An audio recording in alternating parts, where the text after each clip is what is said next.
fish bones. But it's going to take me some time to learn this step. So while I do, why don't you take a look at a very important body of work. It's photojournalist Kulwant Roy, whose works were thought to be lost for good, but they've recently been rediscovered.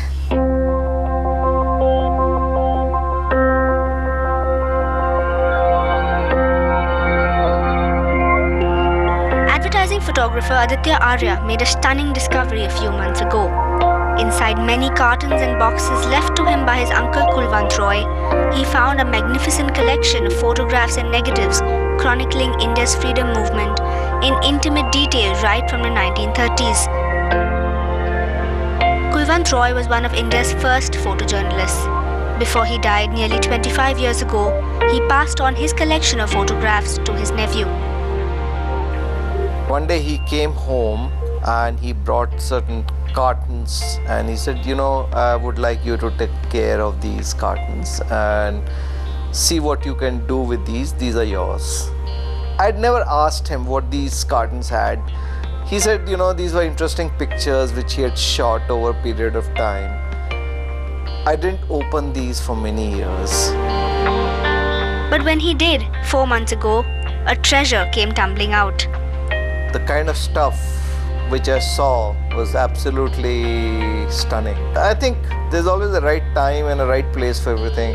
So I think the time had come to open these and to see these pictures.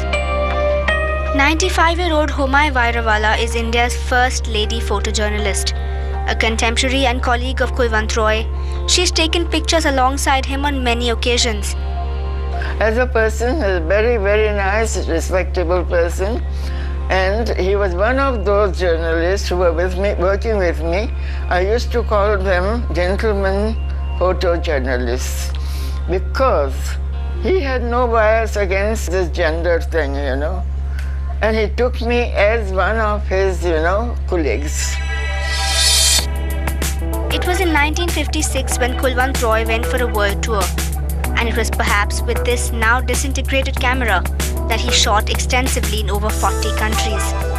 Where the tragedy stuck is last leg of the tour, he dispatched all his negatives to his office in India, which disappeared.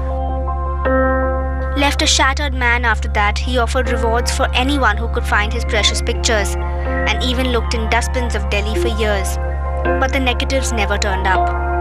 So what we have today of Kulwant Roy's work is only what he gave to Adityaaryarchive 25 years ago, which is mainly his pre-independence work.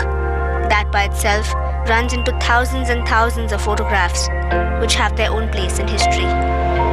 To my mind, it's a visual archive of the history of our country. I also think that on the margins of these photographs, you will find events that were not mainstream. And I think that for me as a photo historian is probably the most exciting part of finding these photographs. Pictures that Kulwant was able to get are very important as for the people of India to know in future as to what sort of people there were in the country, who were the people who fought for the independence, how they got it.